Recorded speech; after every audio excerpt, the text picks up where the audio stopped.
Hello guys, how are you? In the last lectures we did spectrum. ठीक है, hope so कि आप लोगों को स्पेक्ट्रम के बारे में समझ में आया होगा कि स्पेक्ट्रम एक्चुअल में होता क्या है एंड टाइप्स ऑफ स्पेक्ट्रम.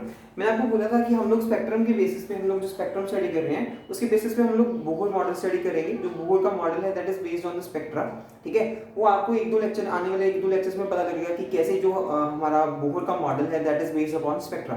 ठीक है, देखो हम लोग स्टार्ट करने जा रहे हैं बोहर मॉडल. सबसे पहली और इम्पॉर्टेंट बात you need to remember is कि जो बोहर मॉडल है that is applicable only for hydrogen atom और हाइड्रोजन लाइक स्पीशीज. ठीक है, जितने भी हाइड्रोजन लाइक स्पीशीज या हाइड्रोजन एटम होंगे उन सभी के लिए क्या होगा, बोहर मॉडल एप्लीकेबल होगा. इन अदर वर्ड्स में I can say that hydrogen Bohr model is applicable only for a single electron species. Those species, those atoms which contain only a single electron. ठीक है, for them Bohr model is applicable. ठीक है, उनके लिए Bohr model applicable होगा. चलो let's start with postulates. इस video में हम लोग 3 पोस्टुलेट्स के बारे में डिस्कस करेंगे. ठीक है, in next video remaining 3 postulates we will discuss. ठीक है, चलो पोस्टुलेट नंबर 1 क्या बोलता है, atom consist of nucleus at the centre and revolve in a circular orbits. ठीक है, आप लोगों को रदरफोर्ड मॉडल स्टडी किया है, आप लोगों को पता है कि हमें रदरफोर्ड ने ही बताया था, रदरफोर्ड का मॉडल का कंक्लूजन था that nucleus exist at centre. ठीक है, suppose this is atom, it's at the centre heavy mass called nucleus. ठीक है, is present at the centre of the atom. But according to Bohr what is this, electrons are revolving in a circular orbit around that nucleus. ठीक है, जो electrons हैं वो एक circular orbit में revolve कर रहे हैं and circular orbits are of nature that they are fixed in energy. ठीक है, सेकंड पोस्टुलेट देखिए, electrons revolve only in those orbits which have fixed value of energy. सिर्फ और सिर्फ उन्हीं ऑर्बिट्स में रिवॉल्व करेंगे जिनमें फिक्स अमाउंट ऑफ एनर्जी है. ठीक है, इसका मैं आपको सिग्निफिकेंस बताऊंगा. हम लोग पहले जो पढ़ के हटे हैं, ठीक है, हम लोगों ने पहले डिस्कस किया था फोटो इलेक्ट्रिक इफेक्ट, आपको याद होगा. मैं उसके बेसिस पर कोई चीज समझाऊंगा.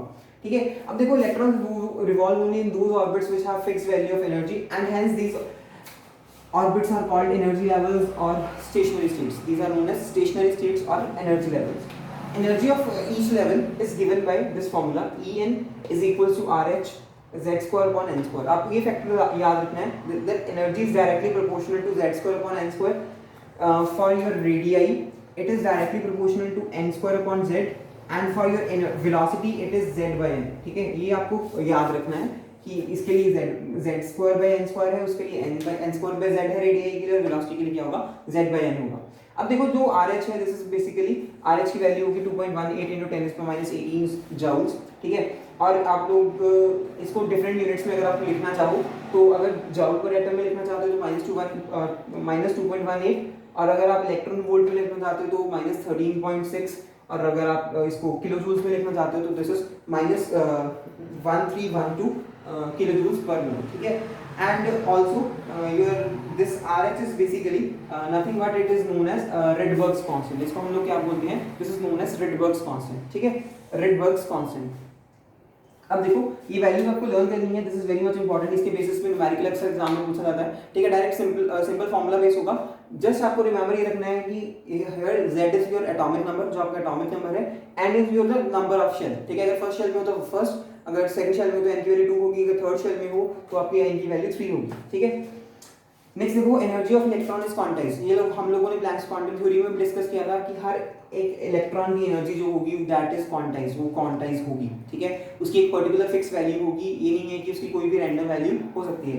अब यहाँ पे देखो जो मैं आपको समझाने जा रहा हूँ, मैंने ये बोला कि orbits which have fixed value of energy. अगर आपको याद हो ना, मैंने ये बोला था, और क्वांटाइज जो लास्ट पोस्टुलेट हमने डिस्कस किया थर्ड, कि इलेक्ट्रॉन की जो एनर्जी है क्वांटाइज है. मैंने बोला था कि अगर आप मेटल पे किसी पर्टिकुलर फ्रीक्वेंसी की लाइट को फॉल करवाओगे तभी क्या होंगे, फोटो इलेक्ट्रॉन्स इजेक्ट होंगे. तभी क्या होंगे, फोटो इलेक्ट्रॉन्स इजेक्ट होंगे. देखो गाइस क्या है एक्चुअल में इसमें प्रॉब्लम, इसमें क्या मतलब समझने की बात है. सपोज आपका जो ये फर्स्ट लेवल है, ये सेकंड लेवल है, सपोज करते हैं.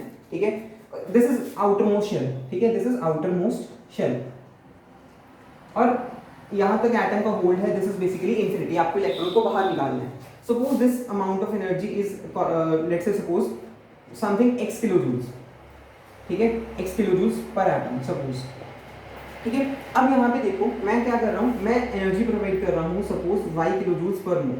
आई am supplying the energy y kilo joules per mole. तो क्या होगा, अगर तो मेरा x है वो y से बड़ा होगा, if x is greater than y, तो अगर सपोज करो मेरे इलेक्ट्रॉन ने यहाँ पे इलेक्ट्रॉन ने उसने एनर्जी एब्जॉर्ब की, एब्जॉर्ब करने के बाद क्या करेगा, एनर्जी आने के बाद हम क्या करते हैं, उछल कूद करते हैं, तो यहाँ पे इलेक्ट्रॉन क्या करता है, जंप करता है। देखो जंप करके वो यहाँ तक तो नहीं रीच कर सकता क्योंकि x की एनर्जी ज्यादा है, तो वो यहाँ तक कुछ रहेगा, तो अल्टीमेटली उसने गेन करके कुछ अटेन किया, ऊपर गया वापस नीचे आ गया, तो उसके पास उसके हाथ कुछ नहीं लगा। तो इलेक्ट्रॉन तब तक कोई एनर्जी गेन नहीं करता जब तक उसको कोई नेक्स्ट लेवल अटेन नहीं हो जाता। सपोज करो आपका इलेक्ट्रॉन यहाँ पे होता और आपको चाहिए होती 10 kilo joules of energy suppose, और मैं आपको प्रोवाइड करता 9 किलो जूल्स ऑफ एनर्जी, तो इलेक्ट्रॉन यहाँ से कुछ यहाँ तक रीच कर जाता बट नेक्स्ट शेल तक नहीं रीच कर पाता।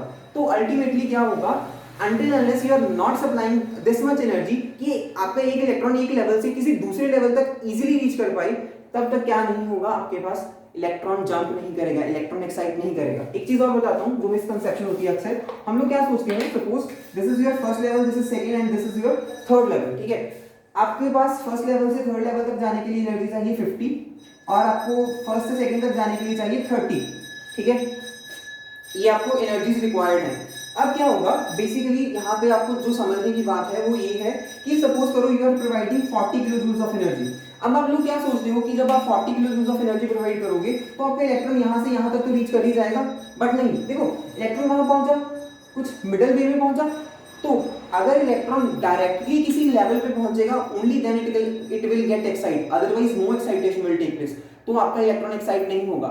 सो it means if you want to excite the electrons to higher level then you have to supply energy as much as the difference between the two energy levels.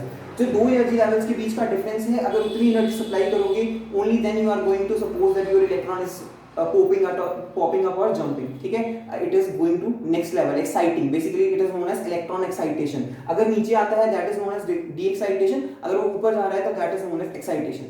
So this is about 3 postulates that we studied today, ठीक है।